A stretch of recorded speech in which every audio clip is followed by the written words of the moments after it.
Se você está se preparando para o vestibular e você deseja dominar matrizes, então esse vídeo é para você. Hoje nós vamos resolver uma questão do ITA que fala sobre matrizes definidas positivas.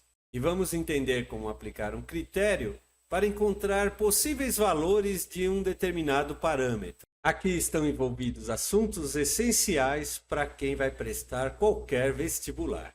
Então vamos à questão. A questão é a seguinte: dada uma matriz A pertencente ao conjunto das matrizes quadradas com elementos reais, de tal forma que A seja simétrica, dizemos que essa é definida positiva se uma determinada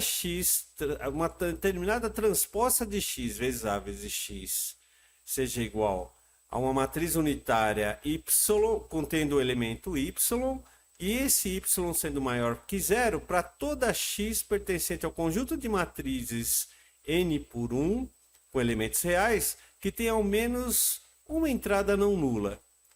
E aí ele pergunta: encontre todos os possíveis valores de B pertencente a R, tais que a matriz que está aqui abaixo, A1B, B1, seja definida positiva.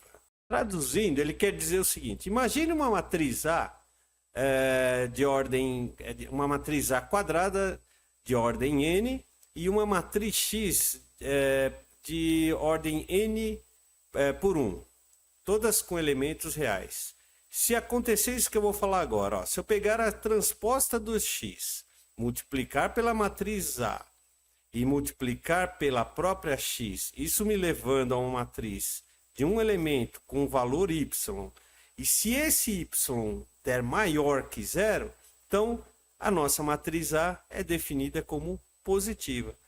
Então, claro, ele diz que essa matriz X tem que ter pelo menos uma entrada não nula. Então, nem todos os elementos dela podem ser zero, não podem ser nulos, tá certo?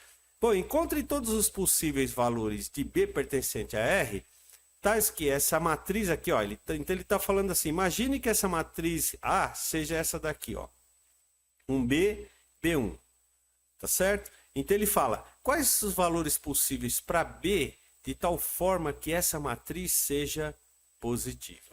O método que a gente vai utilizar para resolver isso é usar essa própria expressão que está aqui, ou seja, transposta de x vezes A vezes x, que é igual a uma matriz unitária com um determinado valor que a gente pode até chamar de y, né?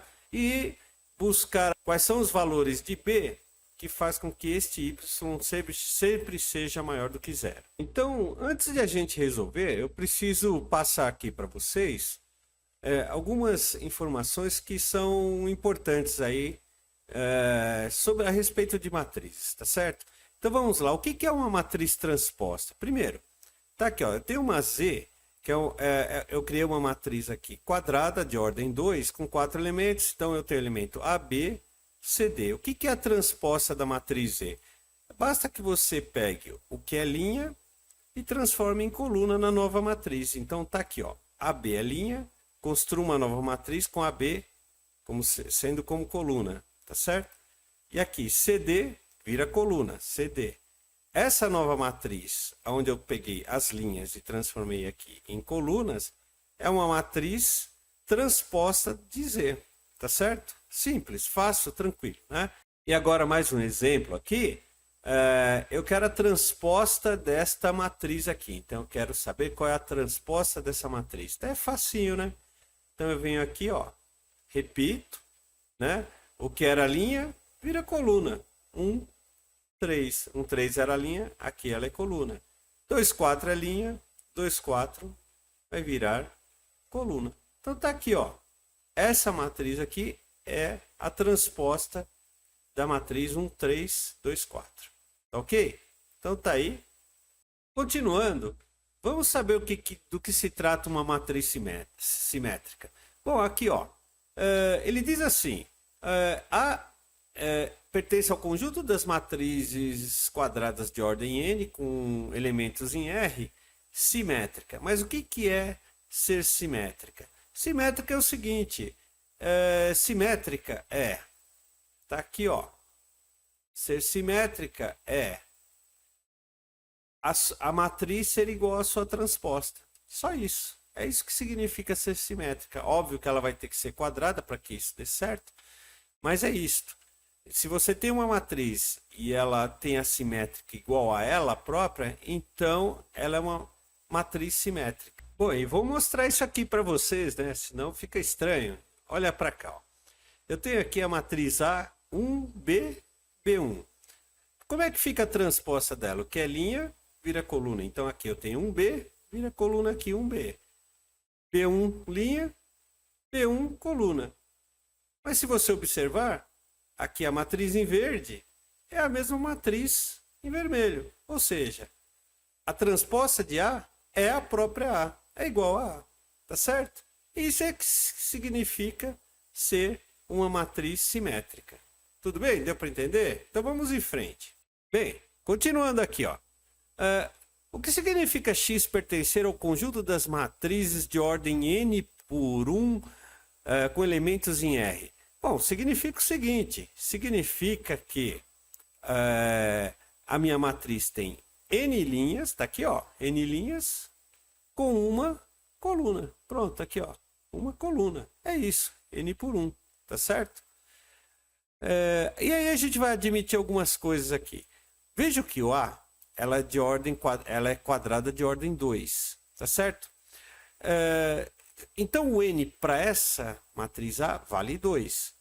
Então a nossa X que a gente vai usar para operar lá, ela tem que ter a mesma ordem aqui em N da matriz A. Então se a matriz A é N por N, é 2 por 2, então aqui ó, o N vale 2. Então a nossa matriz X deve valer, ela deve seguir a ordem de 2 por 1, tá certo? 2 linhas por uma coluna, tá certo? Então, já que, ó, escrevi aqui, já que a ordem de A é 2, nós vamos tomar o X como sendo uma matriz da ordem 2 por 1. Então, ela vai ter 2 linhas e uma coluna. E aí eu criei aqui, então, essa matriz, eu admiti essa matriz aqui como sendo, tendo 2 elementos, o R e o S. Com R diferente de 0. É bom lembrar que lá no pedido do exercício ele fala assim, olha, um dos dois aí, alguém tem que ser diferente de 0. Nem todo mundo pode ser 0, né? Essa é uma condição do problema. Então, ou o R é diferente de 0, ou o S é diferente de 0, ou os dois são diferentes de 0. O que não pode é os dois serem 0. Então, eu estou admitindo aqui, ó, que o R seja diferente de 0. Ah, poderia ser o S? Poderia, mas eu vou admitir aqui o R apenas, tá certo? E nessas condições aqui, então nós temos aqui o X em laranja. Como é que fica a transposta de X? Bom, que é linha, vira coluna. Então, aqui ó, o R é uma linha. Então, na transposta aqui, né, ó, aqui ó, na transposta, então nós temos o seguinte, que a transposta de X vai ser R, ou seja, o R que era linha vira coluna, e o S, que era linha, e vira coluna aqui. Então, a transposta é uma matriz de 1 por 2, ou seja, de uma linha por 2 colunas. Bem, então, finalmente, a gente tem a matriz A aqui, ó. Nós temos a matriz X e nós temos a transposta de X. Agora, a gente pode aplicar aquela expressão que ele deu ali no começo do exercício e assim começar a resolver o problema. Então, vamos à solução aqui embaixo. Bom, então seguindo aqui, ou melhor, subindo, né? Vamos à solução aí. Então, vamos lá, aqui ó.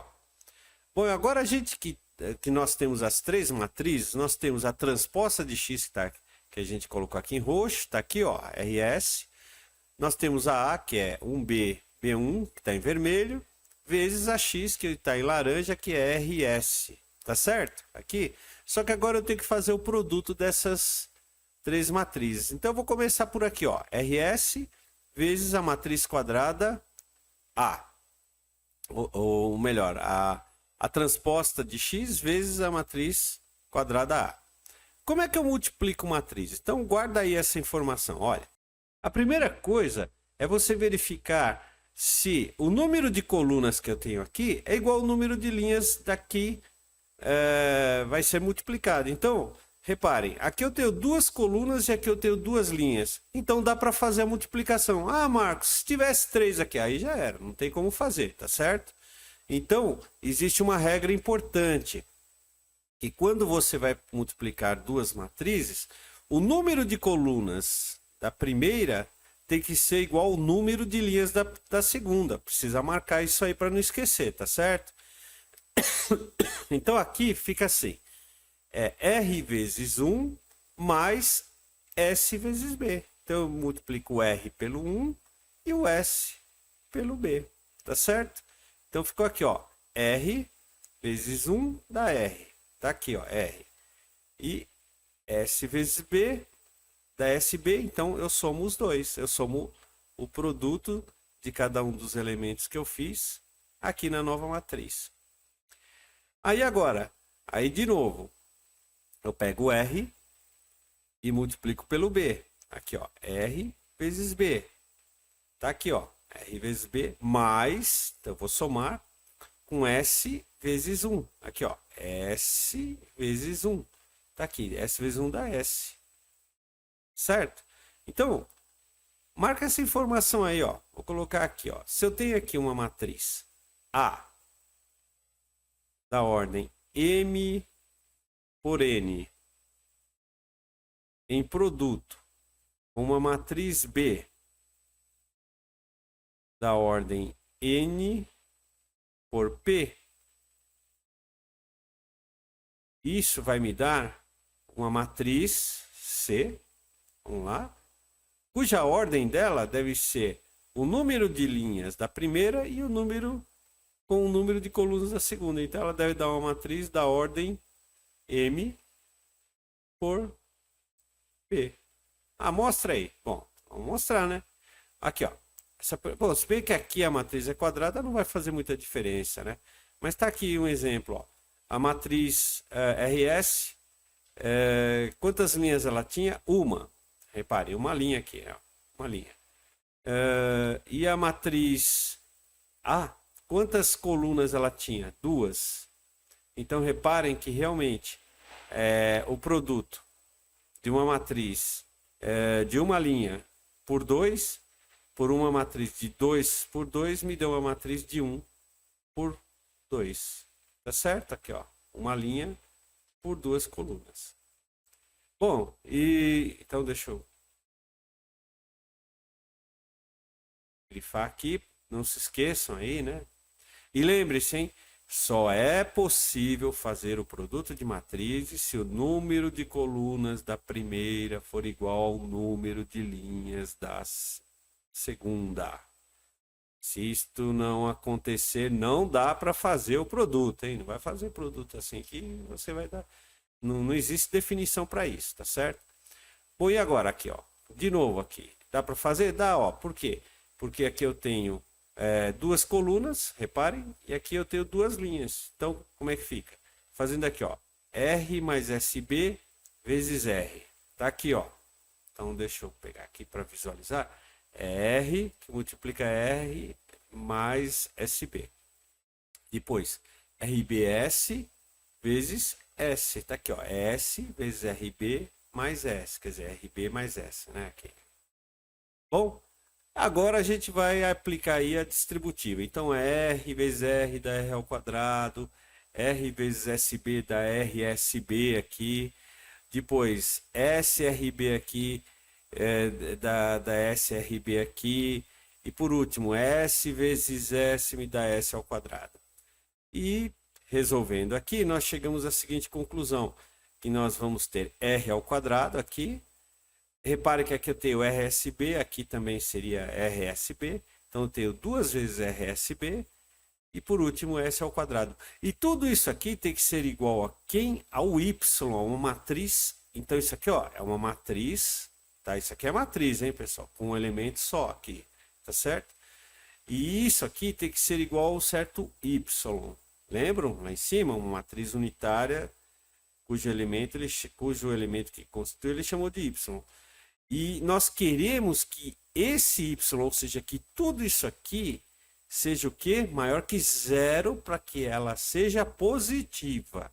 Então, nós temos que descobrir nessa expressão quais são os valores de B aqui, ó, que faz toda essa continha ser positiva, ser maior que zero. Então, vamos continuando. Bom, então vamos lá. Aqui, ó. Lembra que nós admitimos aqui que o nosso R é diferente de zero. Então, nessa expressão aqui, que é a mesma que está em cima, repare o seguinte, se o R é diferente de zero, essas duas parcelas aqui vão existir. E tudo, então, vai ficar na dependência de quem? Do S. Então, a gente tem o R como diferente de zero e a gente pode variar o S nos reais, né? Aqui.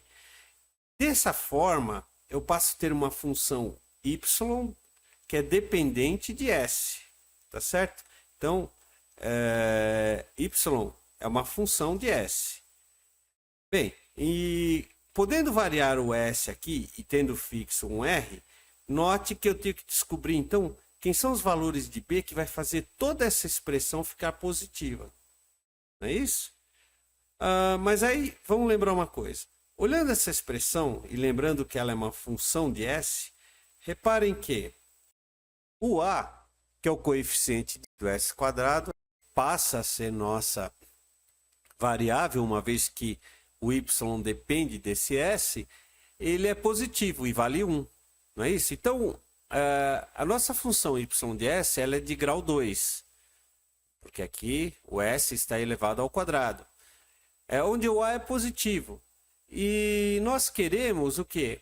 Que esse y de S aqui, queremos encontrar onde y de S, onde esta função ela é maior do que zero.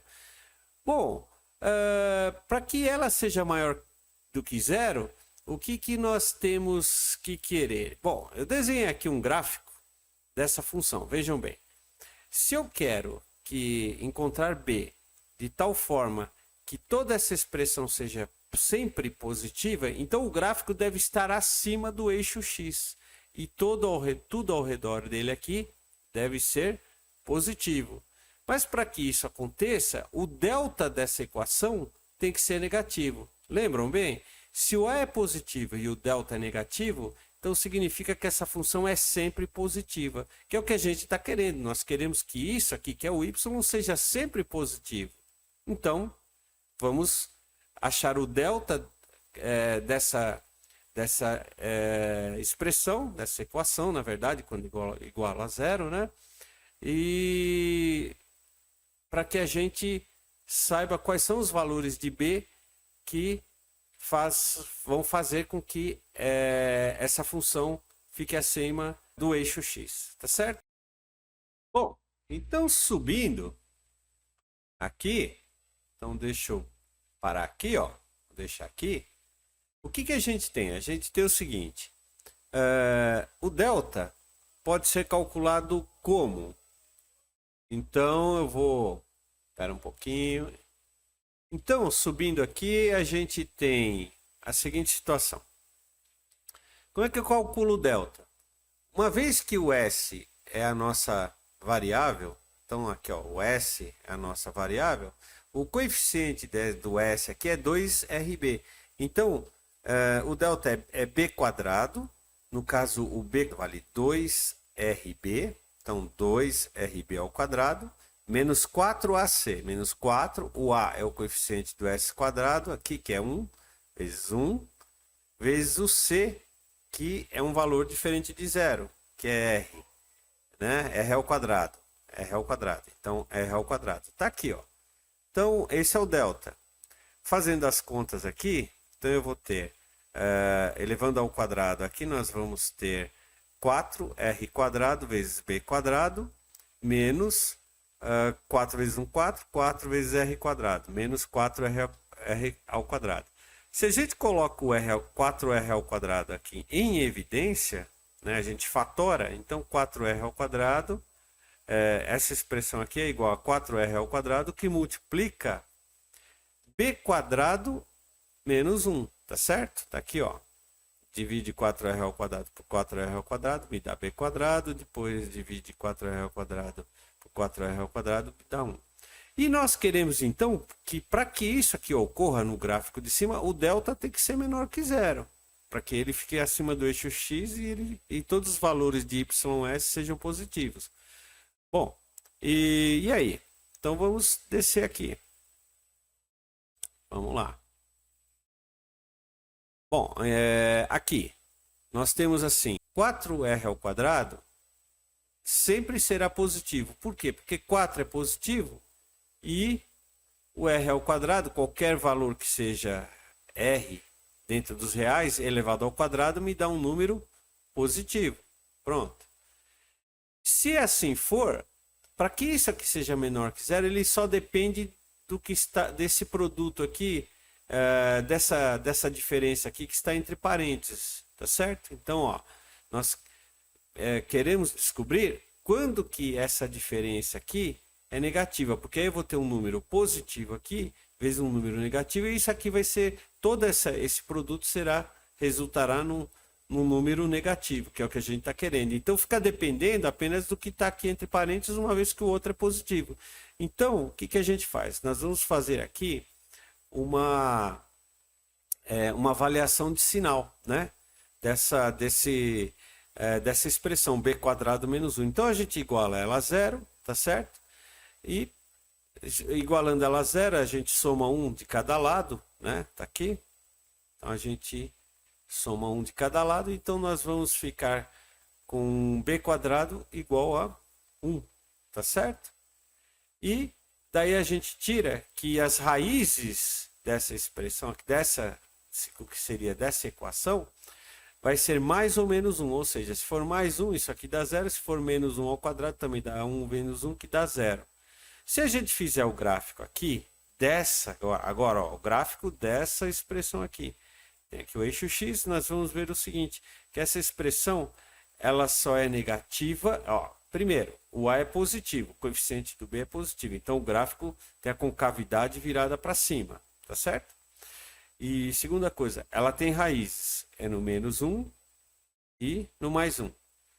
Abaixo do eixo, os valores de b quadrado menos 1 são negativos. E acima do eixo, que eles são positivos. Mas ele quer que essa diferença seja negativa. Então ela é negativa onde? Aqui, ó, onde eu coloquei em azul. Entre menos 1 e 1. Então, sempre que ela estiver entre menos 1 e 1, essa expressão vai me dar um número negativo. Negativo aqui vezes positivo aqui, tudo dá negativo, que é o que a gente está querendo para solucionar o nosso problema. Então, resposta final, nós queremos que o b pertença aos reais, seria todos os números reais que estão entre menos 1 e 1. Essa é a resposta do problema. É isso. Então, se você acha que esse vídeo te ajudou, curta. Se inscreva no canal para receber a notificação de novos vídeos. E se tiver mais alguma dúvida aí, você deixa em comentário que eu respondo, ok? Um grande abraço e até a próxima.